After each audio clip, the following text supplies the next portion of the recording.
Go Island game always had the best music. What is up, Robot Wars, BattleBots, and Bugglebots fans alike? Hardcore Kid here with another episode of the Hardcore Podcast, the greatest thing to happen since World War III. And tonight we're gonna be looking at episode 5 of Bugglebots 2019, and joining me as always, I have Otaku Nate.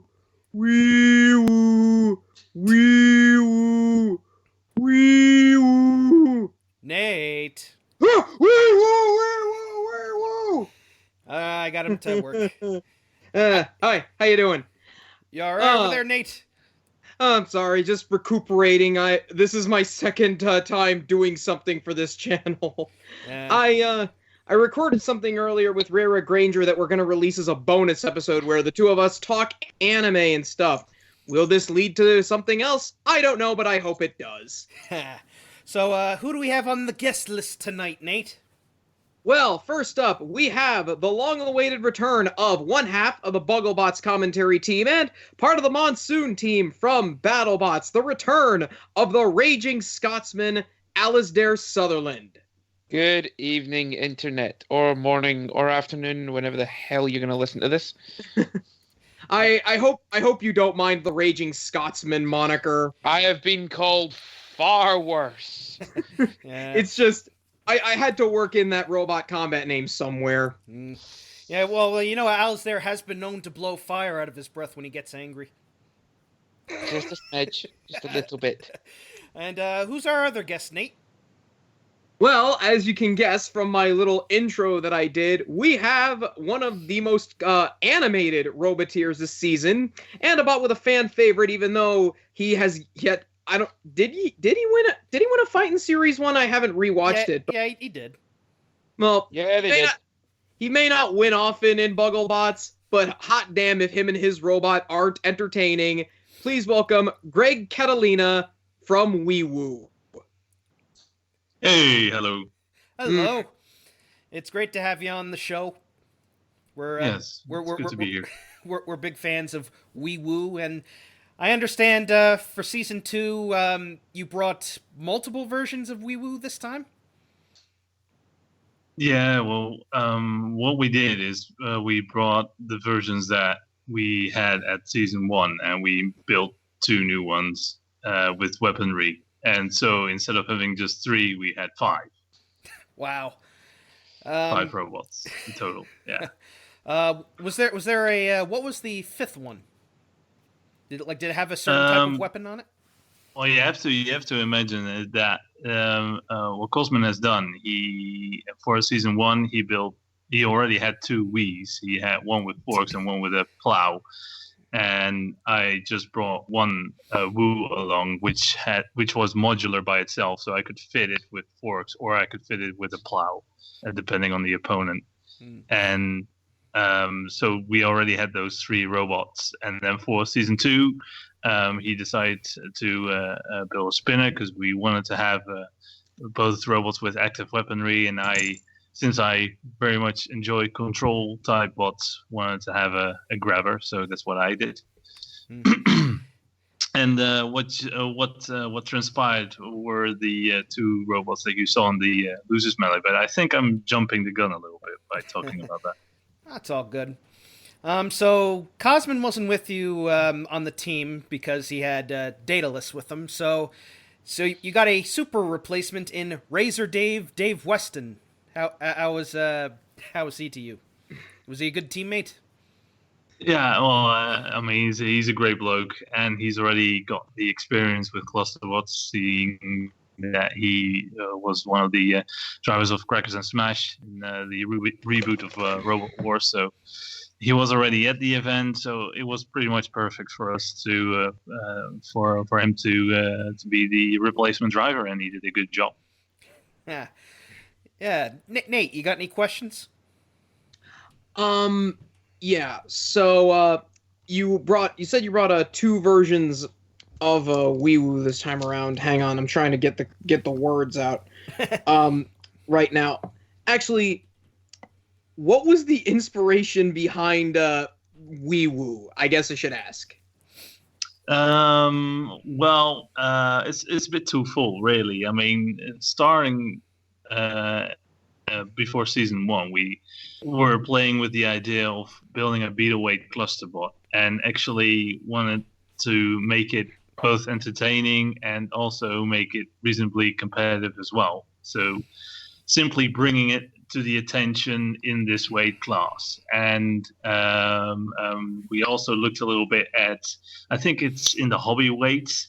It's the clusterbot brick and mortar, which is basically 2 4-wheel drive plows with a huge magnet on the bottom, and they've got all their armor on the front, and they just push their opponents into walls, trying to get them to break themselves. And so we took a little inspiration from that. The theme was quickly decided on because it needed to be health and safety related naturally, and we thought a perfect name for a clusterbot, and it sort of took off from there, and it sort of has started living its own life. Yeah, it's become one of the most popular memes at shunt posting. And can I just add, Yes, I keep biggest hearing. pain in the ass to commentate on any fight. It was that match against Maximum Ogre Drive. I think that was my pick for match of the season last year. That was fun. My argument for match of the season for season 1, and my argument still maintains that was like trying to commentate on a Jack Russell chasing a pair of houseflies around. It was psychotic. Yeah. It's a shame that Wee Woo really didn't have the success that I think it could have amounted to in this season. Because this was a stacked heat, I think. Yeah, you have to imagine as well. You have to imagine as well that I like to think in success in multiple ways. You can think in success as in the amount of wins that a robot has, but Wee Woo is not just about winning fights. Wee Woo is pretty much about entertaining the crowd. I mean, it doesn't really matter to us whether we win or lose. The only winners should be the people looking at the fights. Exactly. And we like to think that we did quite a good job in the first season. And from what I've heard over the past week, we've done a pretty good job in the second season as well so far. So yeah. Yep. So I guess we'll talk about the episode now. And this, this is what I call the heat of death. Because you have like 3 really, or let's face it, all like any of these spots could have made the grand final. Even Jay could have made the grand final given the circumstances. But before we get to Jay, we'll talk about the first match, which is Mini Spinny Mach 2 versus Catalyst, and we'll start off with the winner of this match and the eventual heat winner, Mini Spinny Mach 2. Nate. Oh. Oh, sorry, I missed my cue. Mini Spinny Mach 2 Undercutter. I said last time around this thing looks like the first version of Cobalt from Battlebots. And I think that's where it got the inspiration from, because remember the first season, it looked like a mini it was a mini PP3D last year, and now it's gone full carbide with that big undercutting blade. The story behind that, as far as I know, and Rory will probably jump back at me and tell me, no, you're wrong, is the first one was just done because he wanted to do a mini PP3D. And it wasn't as effective as he would have liked. So he just went, right, screw it, I'm doing my own thing. And just went down the road of making the most effective undercutter he could at this weight class. And he's done a really good job. I saw Mini Spinny, this version, in real life at the European Championships a few months later from when this had been filmed, where he'd done some tweaks. And I can safely say that it's probably one of the most deadliest undercutters in the UK. Interesting. And there's Rory phoning up to tell you I'm wrong. But yeah. But it's definitely, having done his own thing, it's definitely developed as a robot, which is something which I tell Rory, I'm getting onto it. Okay, shut up. Bruce, It's going Bruce, wee-woo take on the you. pills. It's going wee-woo. It's something, and I've even told it to you. It's done well. Do your own thing with it now. And it's such a brilliant machine, and it's a really compact machine. It's really small, and Rory is a very, very good driver. He doesn't boast about it. He's very, very humble, but he is a very, very good driver. And put the two of them together, and you've got something that you don't want to sort of underestimate it, because you will lose. Yeah, Greg, what do you think of Mini Spinny?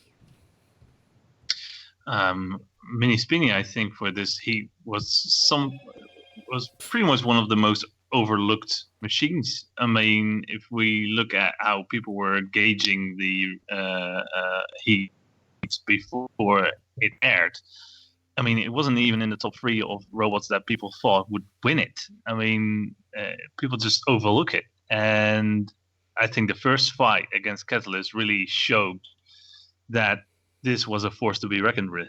And I mean, that robot is nothing short of terrifying. When you compare it to the likes of other really big horizontal spinners, like Daedalus or Silent Spring, do you think it's up to that par?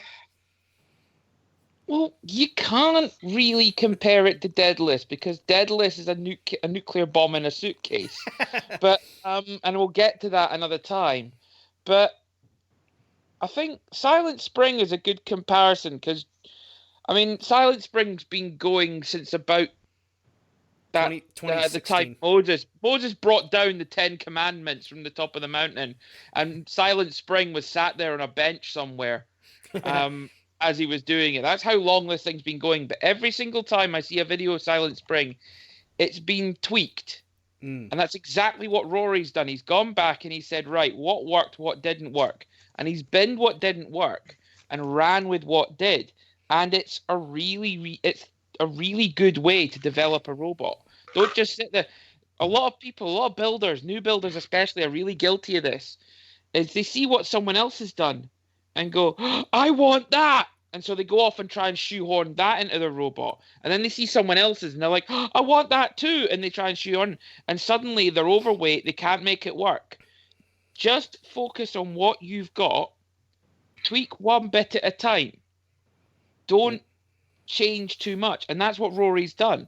He's only changed the shape of it, essentially. And it's a new weapon bar, I believe. But I can't speak for the internals. Rory, if you ever listen to this, yell at me. It's fine. You really expect a phone call soon. I am expecting another phone call, yeah. Yeah, so... But it is very well developed, and it's gone from being a really nice replica of a heavyweight competitor to being its own thing. And I wouldn't be surprised if you now see some noobs and some new builders try and do their own version of Mini Spinny Mark II.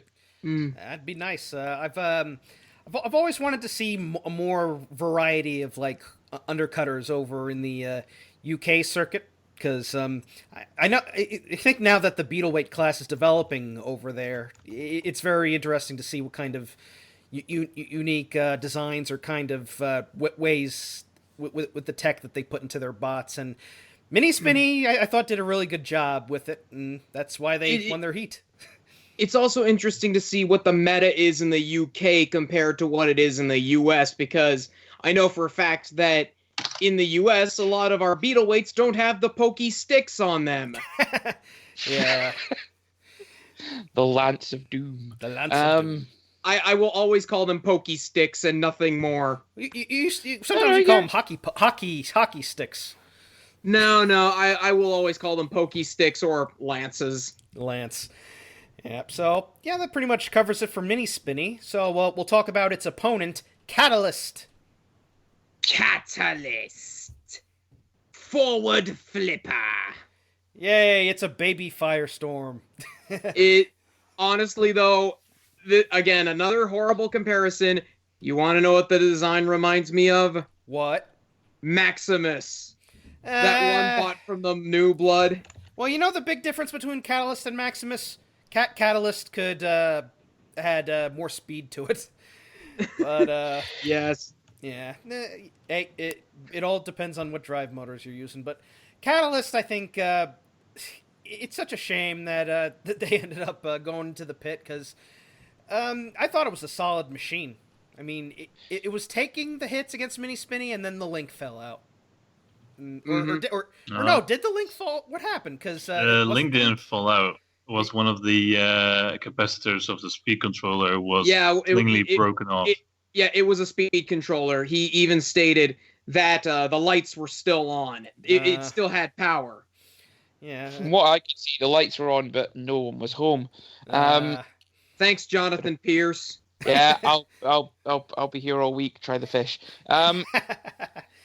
Catalyst. The annoying thing with Catalyst is I was begging James to go for Series 1 with Catalyst because I was convinced that he would pull it off and do a blinder and win. Because, believe it or not, and this goes back like 2 years, possibly more so, the original version of Catalyst was actually an attempt at a 4-bar flipper. He couldn't get that in weight, so he changed it to a rear hinge flipper. That was good. That fought. So he went back and he did the exact same as what Rory did with Mini Spinny. But he went back, redesigned it, came back with the front hinge flipper, kept redesigning it, and then he kept winning for ages down south in the UK. Yeah. Around they used to have the Beetle Challenge belt and the Beetle Challenge Championships, and he kept winning that. Catalyst was one of my picks. When me and Stephen go to do the commentary, before we've seen any of the fights, we pick what we think will be the 6 in the final and who we think will be 1, 2, and 3. Just for a giggle, because we're not drunk enough yet to do any intelligent stuff. And so one of my picks was Catalyst because James is a very good driver. And one of the little things that Catalyst does, which I don't know if James will appreciate me telling everyone this, but I'm going to tell it anyway, is A, it's not a servo hinge flipper. He uses a big motor. But B, he uses big 35mm drive motors. It's not the tiddly little 25mm ones or the 22mm planetaries that everyone else uses. He's got massive drive motors in there. It will, if he gets enough grip, will outpush any robot. It would probably push both Wii Woos backwards. Wow. Purely because the motor sizes don't match up. Even though Wii Woo is brushless, I would stake money on if it was a fight between Wii Woo and Catalyst, 1-on-1, well, 1-on-2, you know what I mean. I would genuinely lean towards Catalyst more than Wii Woo. And that's not because Wii Woo isn't good. Wii Woo is fucking amazing. But Thank you very much. It's one of my favorite. It's one of the reasons I still get enjoyment out of doing Bugglebots. Okay, so take that with you. But Catalyst is one of the robots that people, again, like you said, like Greg said about Mini Spinny, it's one of the ones people overlook because it's like, oh, it's just a flipper. Yeah, but that flipper is right on the ground. And if he goes under you, he will get under you, and you are going over. It's not an option. I have a thing for forward hinged flippers. Like Firestorm is my favorite UK combat robot, and I wish we saw more of that flipper in action. Yeah. It's impressive how much you can just put into the weight limit is 1.5 kilos, I think. Yeah. In the UK, we allow 1.5 kg. Yeah. That's around 3 pounds. It's just, I think it's slightly more than 3 pounds. It's more than 3 pounds because 3 pounds is 1.36. Mm-hmm. A lot of builders do try and go to 1.36 on the off chance that like they get drunk and buy tickets to America. Quick to the Norwalk! Yeah. Hey, is it Norwalk that's put up 50 grand, I hear, or something? It's 10 grand, but 10 grand. Oh, I was getting optimistic, but yeah, that got a lot of builders going, ooh, I wonder if I can get mine in weight, and it's just like, yeah, no, that ain't gonna happen. Drill holes.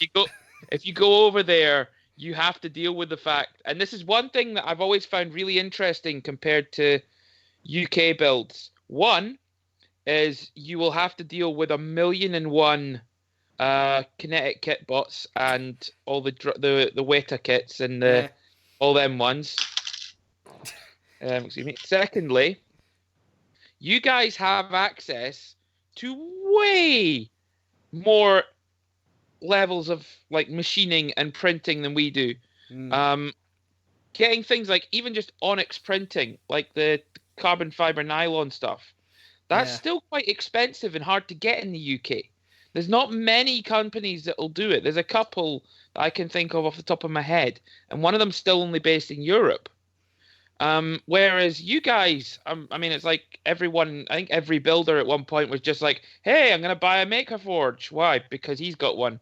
Oh, okay, I'll buy one too. And that's how it just went. And suddenly all of you have got frickin' Maker Forges at home. And it's just like, oh, I need some new cutlery. I'm just going to print it out of CF nylon just because I've got it. And I'm going to, I need a new car. I'm going to print that out of CF nylon as well. Just print it bit by bit. Because everything you've got is like, oh, I broke my wristwatch. Oh, I'll just print a new one. You've got all them. And a lot, you get likes of Big Blue Saw, Send, Cut, Send. We don't have the same level of machining over here because over here, you want that level of machining, you have to pay through it through the nose. Yeah, it's expensive, but these guys, they know what they're doing. They've got the machines, they got the tech, they got the talent, and it's Miller time. But there's not much to say about the first match. Honestly, just a few hits, and then Catalyst got lost one of its capacitors. It got decapacitized. Is that a word? Oh dear. No, it's a shame how Catalyst went out in that fight because I'd like to have seen it go longer because it has tanked spinners before, but nevertheless, just a small thing. It was unlucky. It's also, if you look at the shape of Catalyst, it's perfect, you would say, to take on a horizontal spinner. And knowing also that the front most of it is either 2 or 3 mil titanium. So it should be able to deal with spinners. And so you could really sense the disappointment also from James that, he would have wanted it to last longer than it did. Sorry, Greg. Yeah. No, that's okay. It's depressing. To give you an idea of how good James is as a builder and a driver, he has another machine called Dwayne Nibley, which is the world-class nerd bot. It just is. He brought that to Edinburgh for a joke, okay? He was expecting to, get through 1 or 2 fights. He brought it for a laugh so he could come and play. He only goes and wins the damn thing.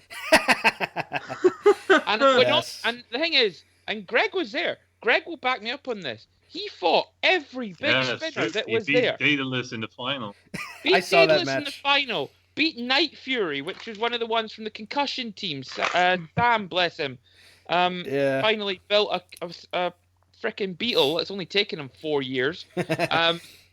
And that thing was like an air raid siren. It's terrifying. I'm not plugging my own live event, but if you go into the live stream, it's a great show. I shout a lot at it. Great fun. So you really are the raging Scotsman. Oh, it was the first Beetleweight event in Scotland for 4 years. Yeah, it was a great event. I really enjoyed that. Are you holding it again this year? We may be discussing that. There may be discussions. But we've gone off topic. Oh, we've gone off topic so many times. Tiny bit. It's all right, but just a smidge. Of course, now we can talk about the second match, which is Drizzle versus Wee Woo Wee Woo Wee Woo. And Greg, you wanna talk us through this match? When you found out the draw, and you were going to be fighting Tommy Brewster's Drizzle, what was going through your head? Well, first off, can I do my... You have to imagine that earlier that year in February, we had brought Wee Woo along to another live event in Bristol at the University of Western England. And because we wanted to test the weaponized Wee Woo. It's the first time we brought it. And along comes the draw for the first round. Who are we facing? Drizzle and Sausage. So pretty much 2 of the most evil spinners at the event. So we couldn't use the weaponized Wee Woo. And then we get to Bugglebots season 1. Who are we facing the first round? We were facing Drizzle again. So my heart sank at that moment. I was quite dreading it. I was talking to Tom about this, but we both agreed. It's two of the most theatrical machines in the entire field. It was going to be a turn up for the Bucks either way. Who would win? It didn't really matter as long as the crowd would get their entertainment, and the fight sure as hell delivered on that, I think. It certainly had one of the most unique knockouts I've ever seen, because you know how sometimes an opponent, a robot will stack their opponent against the wall and just leave them there, but I forget which one it was. They were actually, with the magnet on the bottom, stuck. I think it was to the Wii. actual... It was like... It was the red one. Wii. Yeah. It was stuck to the actual metal wall on the magnet, which... I think from a commentary perspective, again, Wee Woo was in my favorite fight of the series. Yeah. Well, let me rephrase that. It was in my favorite one-on-two fight of the series. There is something coming up which is far more batshit crazy. And Greg knows exactly what I'm talking about. Oh boy. Exactly. But you'll have to wait and see. But this fight, from a commentary perspective, was a pain in the ass. You were making some funny noises on there, Sub. Oh, me and Steven had a mare, all right? An absolute mare, trying to do this because you've got to talk... People don't understand. When we do commentary, we've not seen the fight. We're seeing that fresh. So our reactions are genuine. And we don't always get the chance to get the words out what we want to say when something, for example, a small red cluster bot gets fired at the camera. Heads up!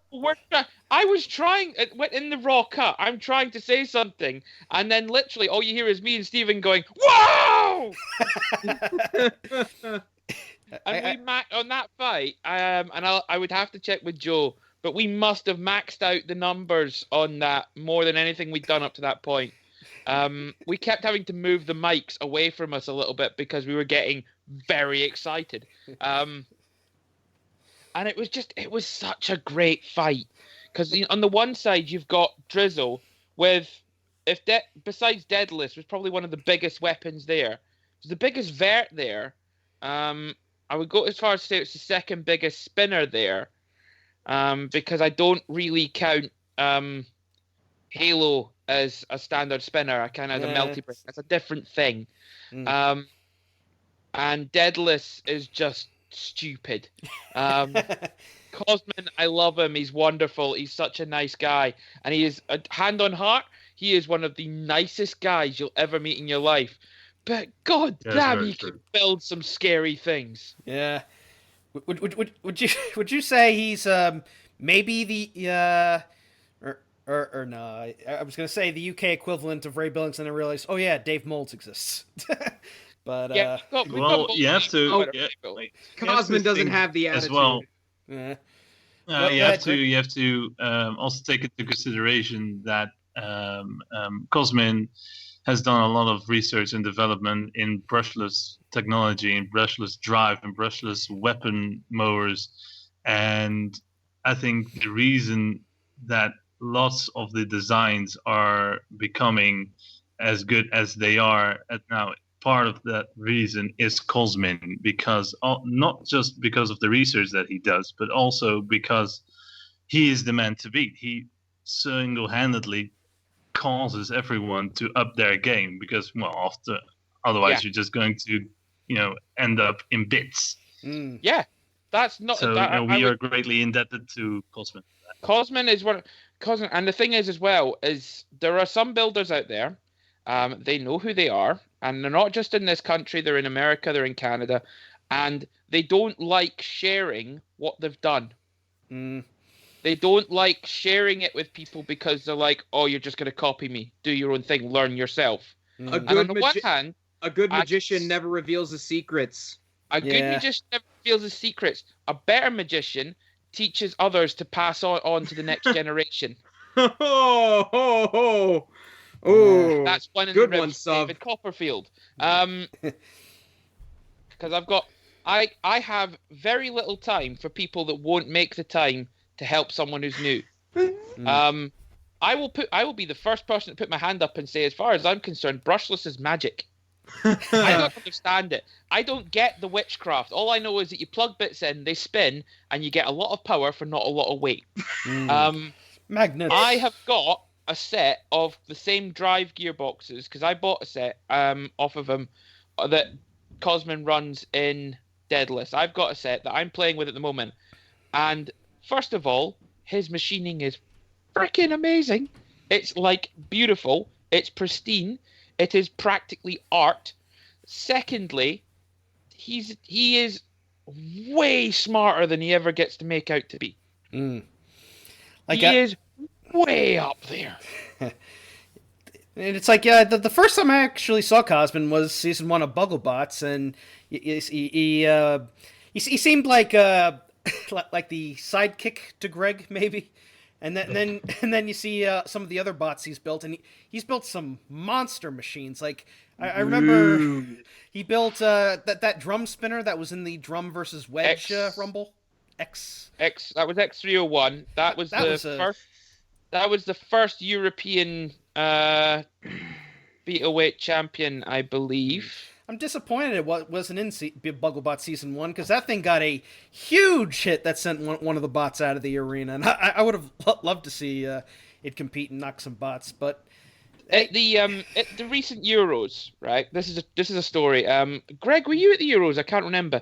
It was ages ago. Not this no. year.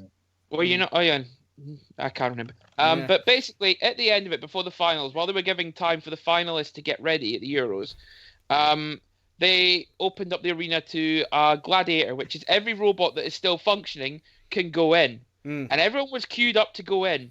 And Cosman, and just as they're about to go in, they've got every other robot in, and they're all ready. And Shane says, is there any other robot that wants to go in? And I hand on heart, Cosman came running through with Daedalus, and the entire queue went, no! One unified no. And it was absolutely hilarious. Nobody wanted that in there.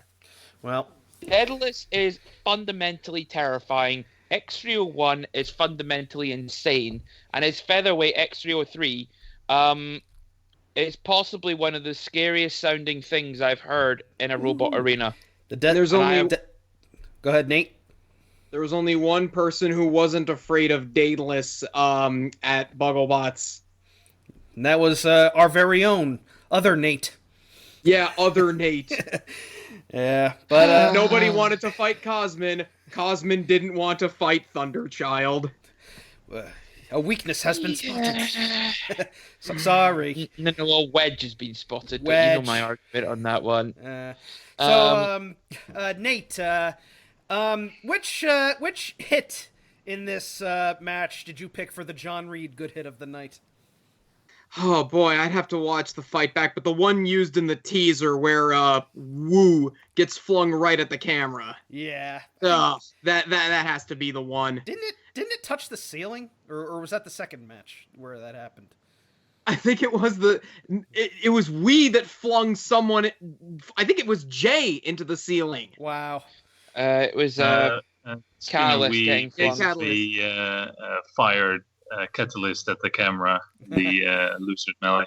Yeah, but it was a fun match, and Drizzle ended up getting the win after we got walled and Woo just kind of lost drive. So great, we got Floorgate, now we have Wallgate. well, actually, magnets. the one thing that I do want to say about that was that. At one point, you see me going for the pit button, and as soon as I want to drive back, I get sniped on my right-hand corner, and that sort of bent the drive axle upward, effectively locking that side of the drive in place, so I could move. Now, I tried to move out of my circle and trying to see if I could get one more freak hit to do something to Drizzle. And that was that hit that sort of launched me at the camera, I think. But after that, Wu was still working. But I thought to myself, this is a robot half the weight, and Drizzle was still freaking working.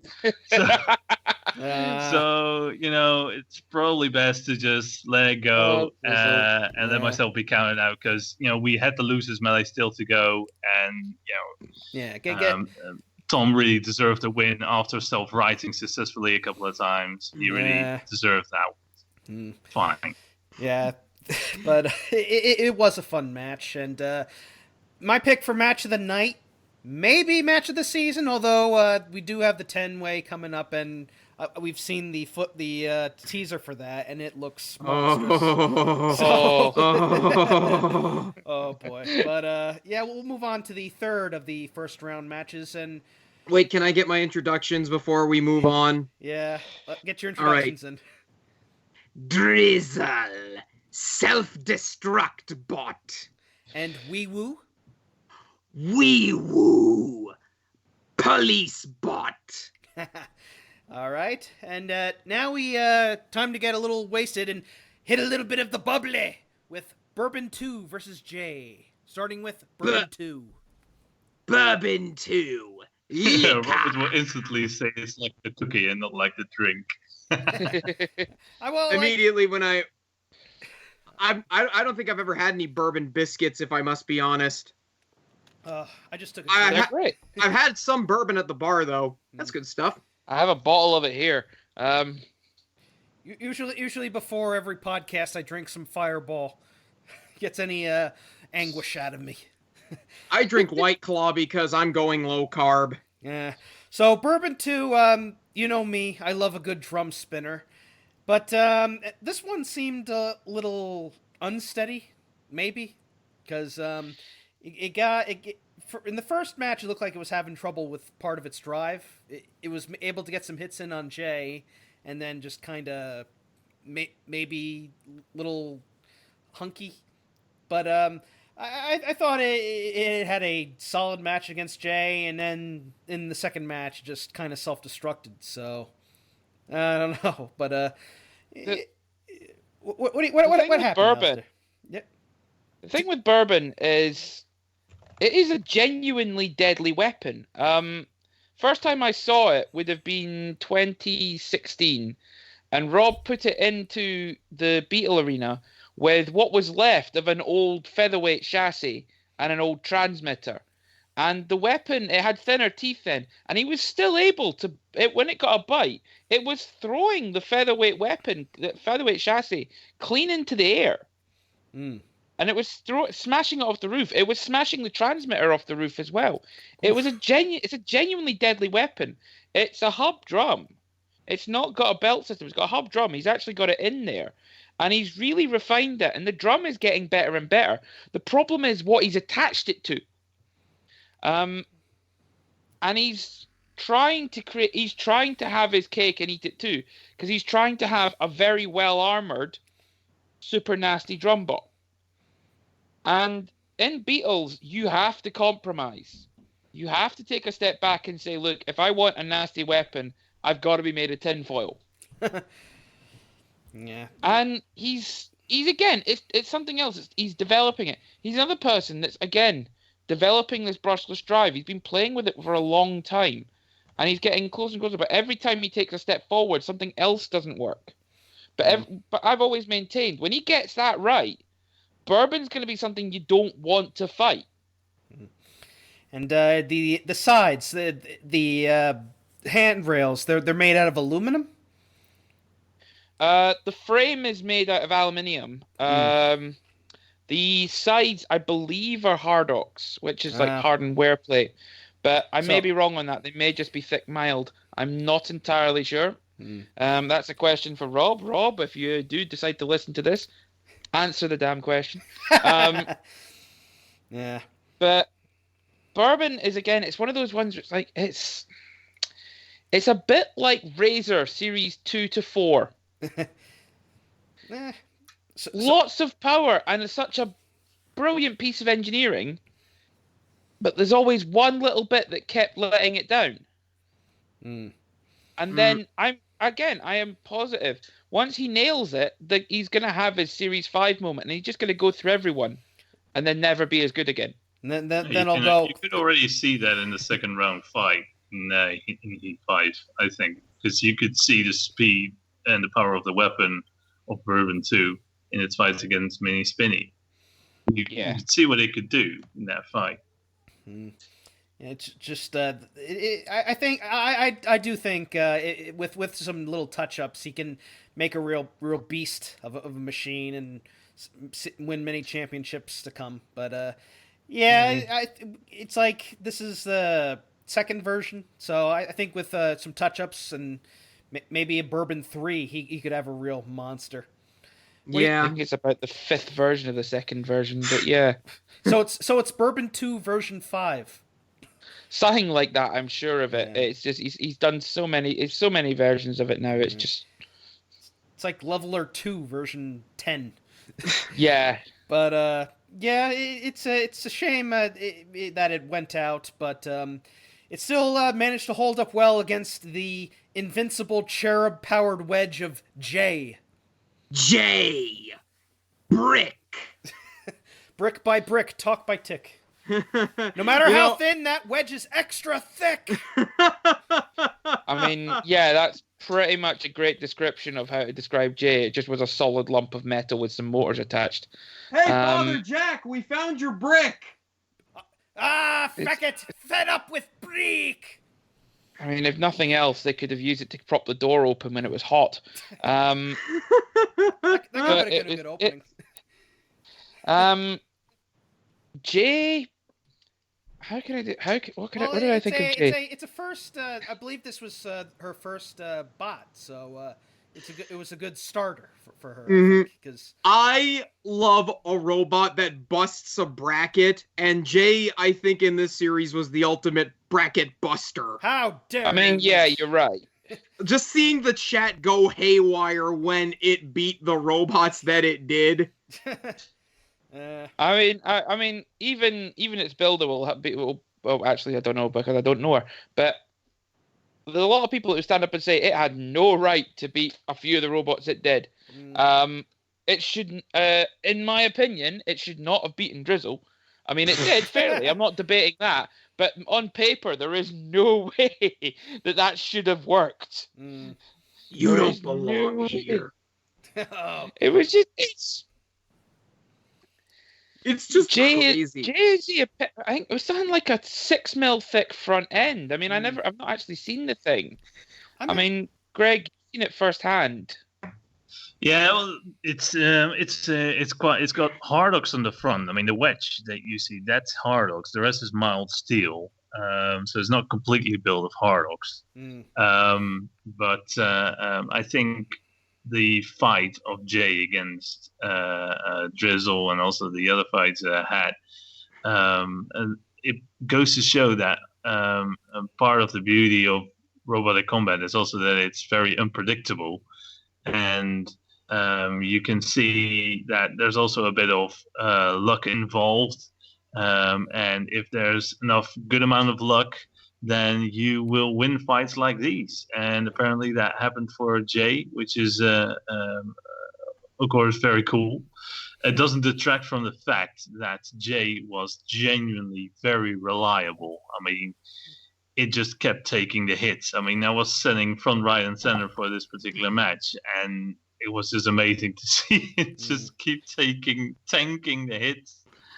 I mean, it very much... When we were watching it in the commentary, there is a version, I'm sure, where you can hear Steven just yelling, "Why won't you die?" When it's getting twatted by Drizzle, because Drizzle frickin' skyrockets it at one point.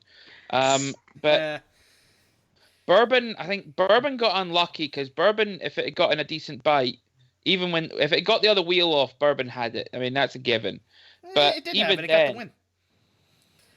Steven, I gotta say, Steven has really come on. I apologize. I gotta say, Steven has really come into his own on commentary. Yeah, he's definitely entertaining, and we have a lot of fun doing it. Shades of Bobby Heenan. Yeah. What would that make Suv? Gorilla Monsoon. Monsoon. Yeah. Yeah, this, I'll accept that reference. Sometimes like defense can be a good offensive weapon too. I mean, I know a lot of anti-wedge people out there don't like it, but if you can have a bot that can take the hits, use the hits against the opponent, and keep on going, then all the respect to you. We've seen it with Cherub. We've seen it with Jay. We've seen it with Thunderchild. Sometimes like. Even if a wedge isn't a destructive weapon, it can still be effective. Defense wins championships, as they say in sports. Yeah. I mean, Storm 2, through Series 7. I mean, that was just a solid brick wedge. I mean, it had a lifter arm. You can't see it, but someone put inverted commas here. Lifter arm that sometimes appeared to say, oh, it's still working. But they described that as a full body hammer. And in some respects, I have to be honest, there's a big argument for saying that bots like that use the power of themselves, same with Tornado to some degree, the first couple of versions of Tornado before they got the disc working properly, using the full force of their drive to ram their opponent in the wall and break stuff that way. It's a sound tactic. My first 2 robots were designed around that tactic because I had no real clue as to what I was doing. So it was just like, screw, metal, and sod it, this'll work. Ran with it. And it didn't always go badly. And other times I had to fight Ellis Ware. But that's another story. Yeah, that was unpleasant. But at the same time, if you have an entire series, and this is why the production team are very selective over what they bring into the show. If you have an entire field made entirely of just brick wedges, you might as well just hand everyone turn up at the start of the day with a D2 kit. Yeah. And my opinion of them is very well known. Everybody has an opinion about kit bots, but as I've maintained and I've said on this very podcast, they have a place. That place is not on Bugglebots, but that's beside the point. But then I would also argue that Thunderchild is no longer a kit bot. But he's altered it and he's modified it with all kinds of different spikes. That it's pretty much his own thing. If Nate modified it anymore, Exhibit would turn up and tell him he's been officially being pimped. It's a kit bot. It's an utter gun. It's a very well done kit bot, and I've got lots of love for Nate. He's a wonderful guy, very funny. And one day we might actually be in the same place in the country at the same time. But that's beside the point. But with Jay, trying to get back on topic here. Jay is very much what I like to see as a first bot. Yeah. It's built around using reliability and the arena as your weapon. And it's what I say to a lot of new builders who come up to me when I'm at events and say to me, and like kids who bring their dads over and say, how easy is it to get into? And all that. And I'm sure Greg has probably heard it at other events as well, where people have said to him, oh, this looks so complicated. And it's not. Just build a J. Don't build J, because that's a pain in the ass. We've got enough of that already. But build something like that. Just get yourself a nice solid tank that you can keep putting in the arena and just play with it. Get your driving experience. Get how it feels to be in the arena and get over that anxiety of your first couple of fights. Because no matter what any builder says, your first couple of fights are freaking terrifying. Yes. That's the one thing that most people also need to realize, is that your first robot is going to suck. Yeah. That is very true. It doesn't matter that it sucks. That is also something that you need to realize, because you will learn so much in making, building, and fighting your first robot that your second robot will be a vast improvement on what you have done. So it's just for the experience, and it doesn't matter that it will be slow or that the weapon will die, or it doesn't matter, because this is all experience, and it will be very valuable to you, and you will also experience how Roboteers will be in the pits. It's a whole community by itself, and everybody will be eager to help you. Oh yeah.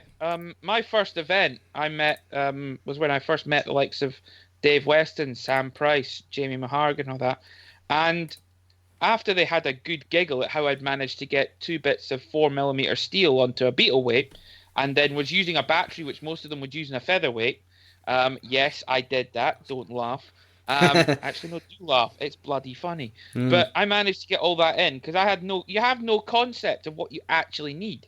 And so when you come into this, as Greg said, you're going to do crap. If you get a win, yay. Yeah. But don't be discouraged. I mean, like you look at Jay, and it is a first-time build, but I think I'm not sure if her name's Maria Kozlowski, I believe. I have no idea.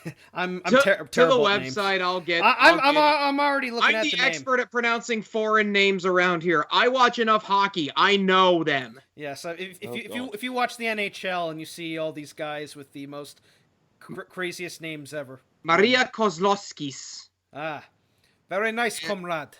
And her teammate is Karin Klingman. Yeah, but I think I'm sure we'll be seeing more of her and her, maybe with a new bot or maybe with the same bot in the future. Because I think great. They're great for the sport. She definitely looked like she was having fun. Like maybe she wasn't expecting her bot to do as well as it did. But no, I think someone needs to check her medication at some point. I mean, but I'm sure we'll probably see her back. Maybe for Bugglebots season 3. Because it seems like it seems like she was one of those teams that was just sort of happy to be there at first, but when she actually started winning fights, like she truly just had that sense of wonderment. Like, I didn't expect to go this far, and now that she's in the Second Chance Rumble, I think the Rumble B. Sorry about that, but I keep getting those confused. Yeah. I want to see more of her. I want to see her back. Well, I've always felt with teams like that, it's a bit like the dog that gets to go to the family picnic. You know, it's like, it's not sure why it's there. It's just happy to be part of the fun. Yeah. Well, it was more than just a part of the fun. Yeah. It was the troll bot of this episode. Yep, it destroyed many brackets that day. Oh, there was no troll involved in that. That was a legit creation. So the entire left side ends up getting the wins. Mini, Spinny, Drizzle, and Bourbon go through to the second round, and Catalyst, Wee Woo, and Jay go into the losers melee. And Greg, I believe fight. this fight. I'll say this. Wee Woo for a. It's a small, Wii is a small bot, but it's got some major hitting power with that disc. Oh man, that thing packs a punch. And then somehow it just gyroed right into the pit. Yeah. Oh dear. And then, thankfully, because the Bugglebots rules says that you have to knock out both robots, I guess they're not doing the 50% rule, I guess. Like, what's the story with the they're doing 66%. Oh, so and Wu was the heavier, or no, they're both the same weight. So it's basically to rebalance people. It was done to rebalance it to make people want to build cluster bots again. Okay. Because the old rules when the likes of Gemini was the only ones, and there was Gemini, and there was a little cluster called Black and Blue from the guys that did Mousetrap. Yeah. There you go. There's a little bit of trivia for you Robot Wars nerds. And basically, it was a 50-50 rule. If you eliminated one, they were both out. And it was looked at, and it was deemed unfair because it was very easy to knock out a bot half your weight if you did what Tornado did in Series 4 and focus purely on one of them and just keep bullying it and bullying it and bullying it. Which, is the tactic, but someone's gone out of their way to build 2 robots that fit into the same weight class as what most people struggle to get one in. And again, this is why I love Greg and Cosman, because they do all the dumb stuff. He's listening. That is I know, actually very and true. I've told him this to his face. And it's like, he has a Sawbot, by the way, called Head for the Exit, which you need to see because it is a work of art. That's Greg, by the way. Oh, thank you. That's very kind. Bloody This well up is. now. But they changed it so as far as I'm aware, it gave people a reason to, because obviously they were heading into the realm of the big spinners were getting ridiculous. Mm.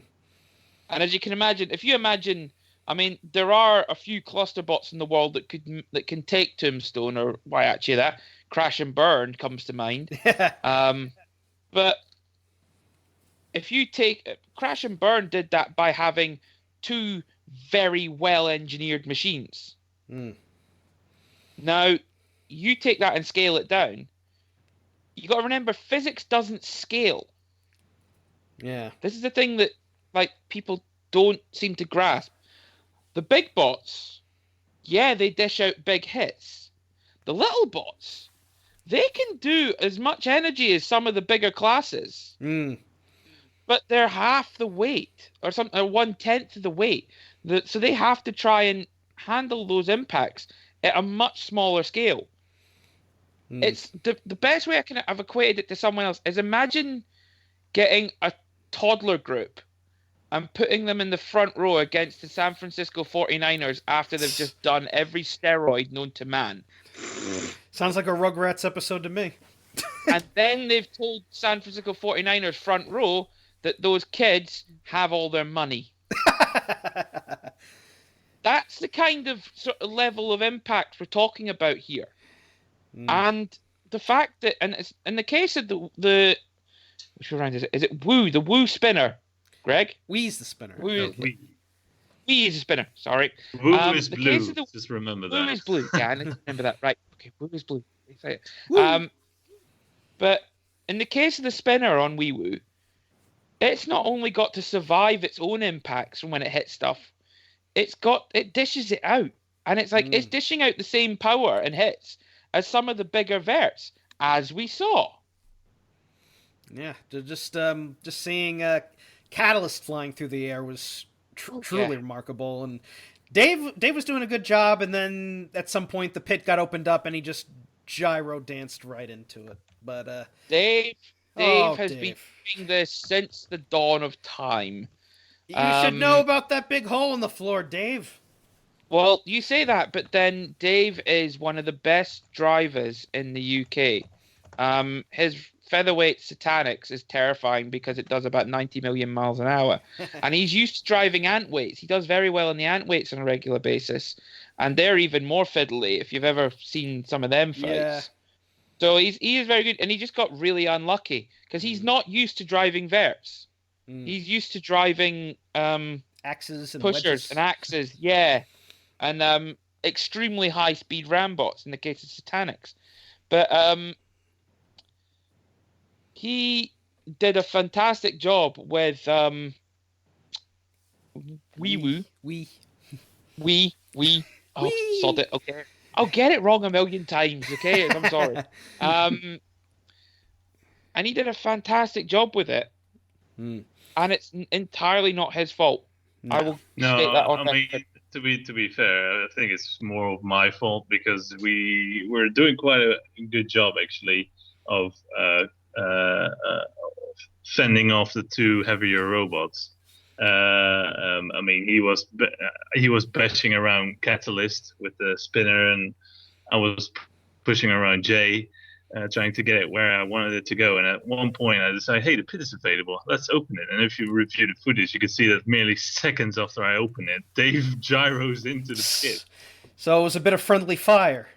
Yeah, pretty much, I think. So that was probably not a good tactical decision to open the pit on my part. We probably should have just left it closed. But, you know, it's all in good fun, and the fight still delivered. So. Do you think you would have won? And also, by So to come back to your earlier statement, where you were saying that you want to see Catalyst taking on one of the clusters, you can actually see Grabber Wu pushing Catalyst around the arena at one point in that same fight. If the match had gone to the judges, do you think you could have won? It really depends. Let's say for one shed of a miracle that Catalyst would have gone down the pit, then perhaps I don't know. The thing is, you want to avoid using the judges because we know that we would have had the damage, but then again, we also lost a weapon, so you don't know. That's the thing with judges' decisions. It's a roll of the dice. Yeah.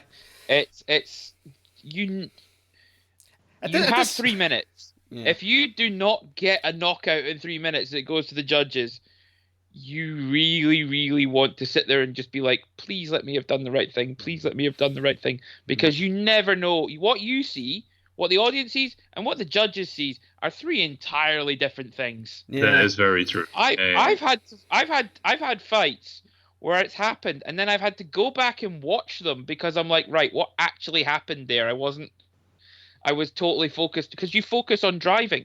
You focus on your robot so much that you lose sight of the big picture. And then that melee, as we saw with the Wii Maximum Overdrive fight last series, again, still the best fight of the last 10 years. Yeah. And I'll put that you don't let it go to the judges, because what swung it in that fight was the fact that Ogre Drive got both of them pinned at one point and brought the saw in. Yeah. And as far as I'm aware, that is literally all that swung it. It was right. Yeah, if you talk to Sam about it, Sam pretty much says, the only thing that got me the win was sparks. That's the primary weapon. And I knew that once the fight was over, I knew that we didn't have it. And I didn't really care, because afterwards everyone approached me saying that was one of the best fights of the first day, because it was filmed on the first day of season 1. And that's all the feedback that I need, really. Yeah.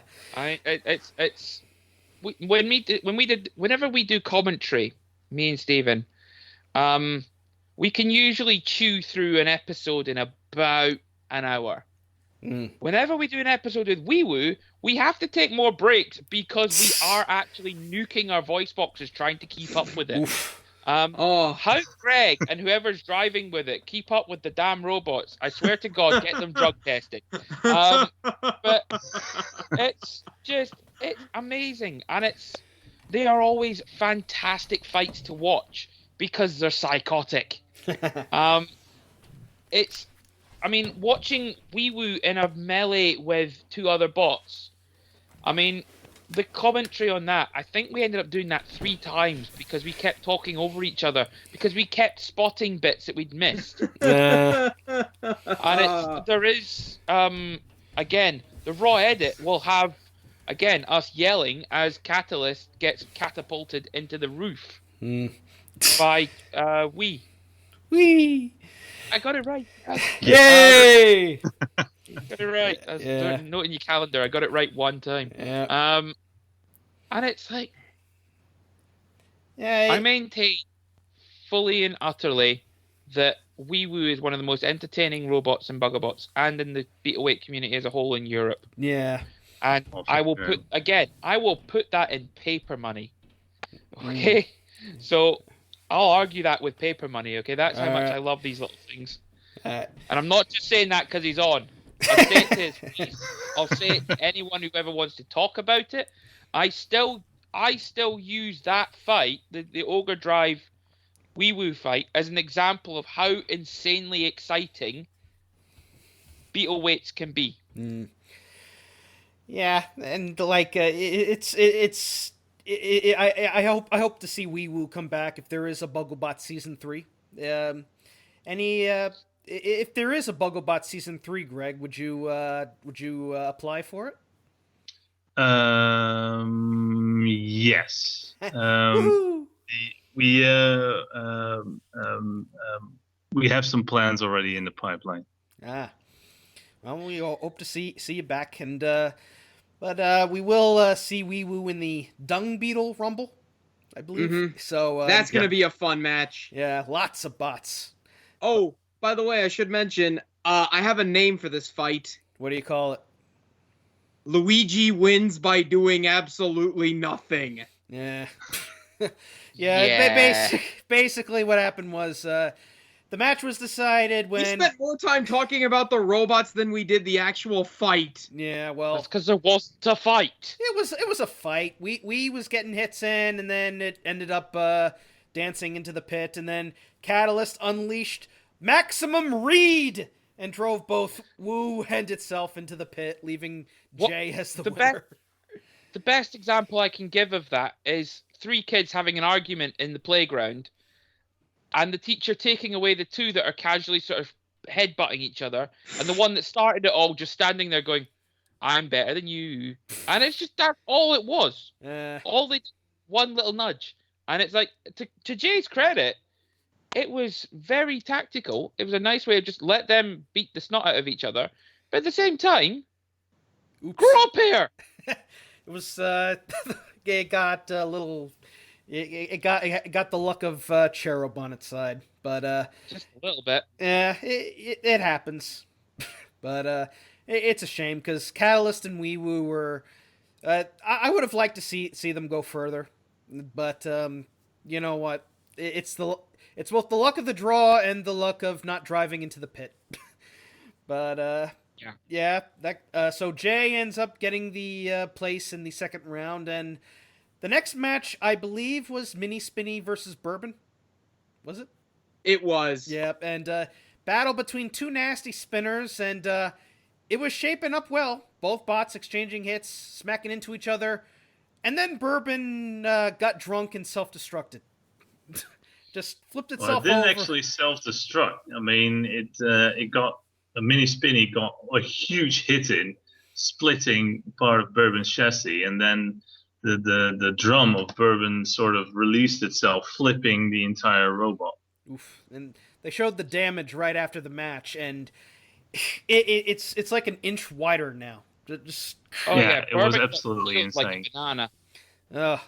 it was rough. And when I had this story verified actually. Just today I got the message from Sarah that it was actually true. That after the fight, Robert took Bourbon apart, and he was standing there with that piece of bent frame rails, aluminium, and his girlfriend took the piece and said, "I'll fix it." Went to the bathroom, and she came back with a straight piece. Apparently, she used the toilet seat to get it bent back into a straight piece. That's This a leads powerful to toilet questions. seat. Well, one question in particular: how the hell did she do this? And 2, how did she find out that you can bend aluminium with a toilet seat? But that's a different matter entirely. Well, we all now know why Rob does as he's told. Anyway, but Oh my! Oh dear! the thing is, again, it's like that it wasn't so much that, as Greg has just said, Bourbon didn't self-destruct. Mini Spinny peeled it like a banana. Wow! And Bourbon's frame holds the drum in, as far as I'm aware. It's not got a shaft going through that retains it. It's just sat there. And so when it's opened that side, that's the motor side. Wow! So it's pulled apart, the whole weapon system. And of course, you've got a hub motor drum, so it's doing whatever 1,000 RPM. It drops down, hits the floor. It's only got one place to send that energy, and that's back into itself. And if you know your physics, it's for every action, there's an equal and opposite reaction. And he lands on his head, and that was him. I mean, the whole robot was completely twisted. Do you know if Bourbon can run inverted? Yes, It's supposed to. I have seen it run inverted, kind of. Yeah. And it is actually supposed to be able to sit and run inverted. However, it's only ever got flipped over after it's taken damage, which has twisted something so it doesn't sit right. Yeah, it's rough, but you know what? As far as spinner versus spinner matches go, it was short, but it was good. There was some nice clashes between Yeah. both bots, and it was a good solid scrap. What'd you think, Nate? Oh yeah. I thought it was decent, if a bit on the short side. Yeah, well, I don't know. Not really keen on the first on short fights. yeah, but Mini Spinny does go through to the heat final, and Bourbon goes through to the 10-way massacre, and then in the other second round melee, we get Drizzle versus Jay. Uh Poor Drizzle. oh boy, this is my second John Reed Good Hit of the Night award. The entire fight. Yes, just, like Jay. Besides the fact that it's remarkable that you're able to stick like Hardox, which is heavy material, as I understand, into It's not light. into such a small beetle, just being able to get all those hits in, and Drizzle is just doing everything it could to just try and knock Jay out, but it just sends itself flying. It's going off the walls, going off the floor. Jay, and then right at the very end, the disc just it does the thing, and just gets stuck. Do we know what happened? I believe the pulley set screw came undone, or something happened with the weapon pulley, and from the motor pulley somewhere in it didn't quite gel up, and it wasn't able to push itself back over. The thing is, with that version of Drizzle, that was Drizzle 1.6 or something. Drizzle 2 competed at the Euros and at Edinburgh, and it's a far more deadly machine, and it self-rights regularly, works really well. The downside is that he keeps breaking every fight. It's turning itself into a glass cannon. But the thing is, that disc that he's got on there is a complete evolution from the bar that he had. The first version of it had the bar, and it was just for a giggle. And then he went back and he did what a lot of builders did between season 1 and season 2. He went back and was like, okay, it does this. I'm going to play with it and figure out how to make it not do that. And he did, and he came back, and the disc works really well, as you saw by the fact it was sending stuff into the ceiling. However, Tom is one of my best friends, and I will never, ever consider him anything less. But I have said this to his face many times. Drizzle will either do one of two things. It will win, or it will explode. Hey, who knows? Maybe it'll win matches by exploding. I do love that Drizzle has its own entry in the British Robot Combat Dictionary. Yeah. Yep. To Drizzle. Of course, you know, in the Northeast, we call that doing the thing. Yeah. Oh, no, Drizzle's different from doing the thing. It does it to itself. Drizzle is to self-destruct in a way that is so spectacular that it's insane. Or to hit someone so hard that they bounce off the roof and fire through the pit. Yeah. It's a shame, because I actually had Drizzle as winning the heat. Like, I think a few people did. Because Many people did. Yeah. I think it probably could have beaten Jay. I'm not entirely sure how it would have done against Mini Spinny. Maybe. Mini Spinny I can tell you right now, Oh. that fight has happened at the Euros. They had Mini Spinny versus Drizzle. Wow. There was three things: a lot of noise, a lot of sparks, and a very victorious Drizzle by the end of it. Ooh. Drizzle won that one. Drizzle has come a long way since Bugglebots was filmed, and if there's a season 3, I'm not allowed to say whether there is or isn't. But if there's a season 3 and Drizzle's on, which it probably will be, it will be the next level of competition. It will just be disgusting. Ooh. Um, Drizzle for champion 2021. Well, you say that, but then it's like we've had Drizzle versus Daedalus, and Daedalus turned Drizzle's disc into a pretzel. Oof. And then we've had things like Daedalus versus Dwayne Nibley, and Dwayne Nibley proved that by simple wedges and having a really effective drive system on a grabber, that you can beat very powerful horizontals. It's like you can never predict what's going to happen in robot combat. You can never predict. Well, no, that's a lie. You can always predict two things. Someone's going to get salty and someone's going to break a lipo. It just always happens. And Greg, Well, thanks again, for not Greg, mentioning my almost win. Thanks for not mentioning my almost win against Drizzle at Edinburgh. you got unlucky there. We'll gloss over that one. We'll just move quietly past that one, shove it in the corner. Yeah. To be fair, Greg almost lost to a box. Oof. Box of death. The box of doom.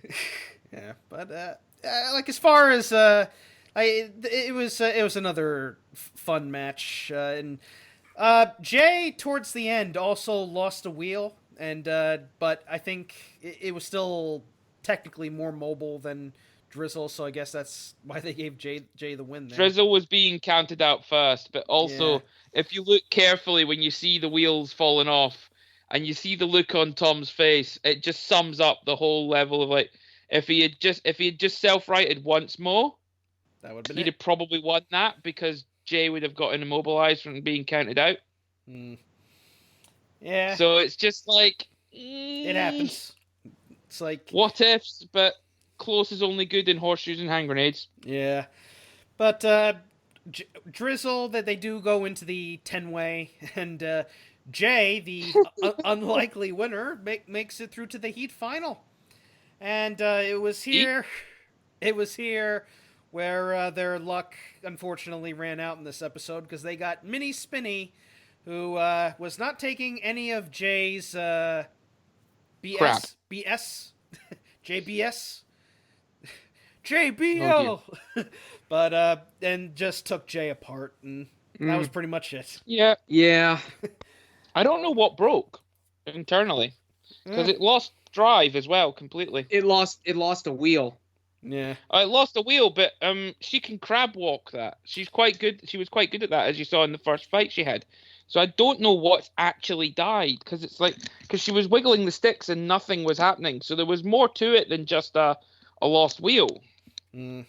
It was. I think one of those hits must have dislodged something internally, but or maybe it messed up the wedge or something. I don't know, but yeah, there's not much to say about the heat final, unfortunately. But but much kudos to Jay for getting as far as it could, all those big spinners.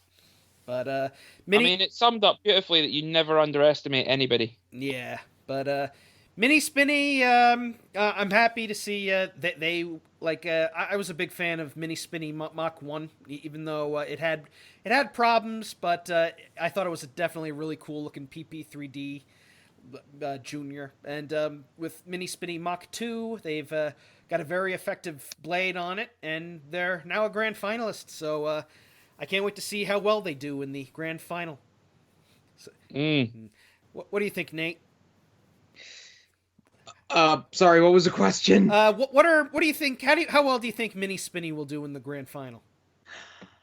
Ooh, I'm gonna hold my judgment on that one. It could do well. I don't know.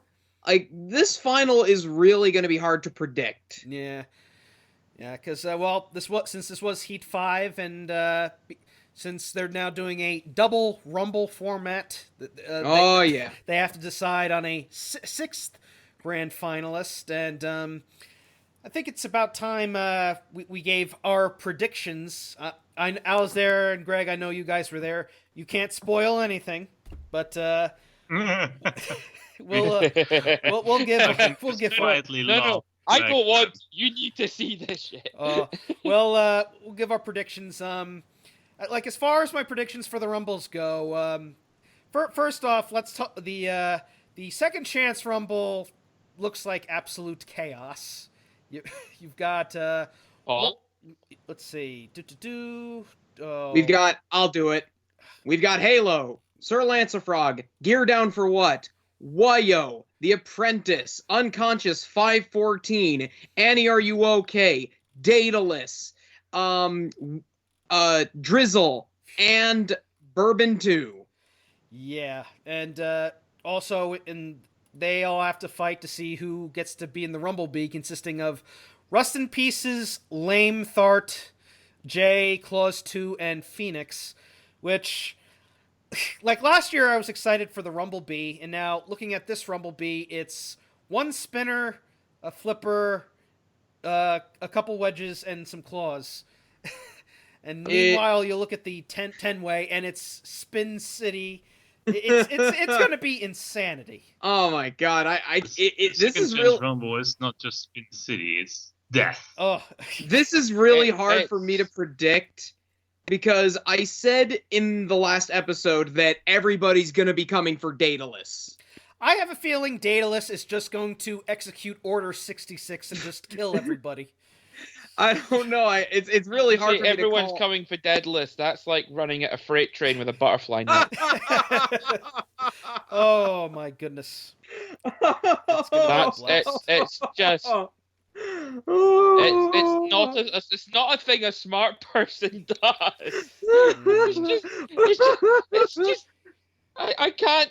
People who haven't seen Daedalus live. Actually, I'm going to rephrase that. People who haven't heard Daedalus live will sit there and say, "Oh, I'll just box rush it." No, you bloody won't.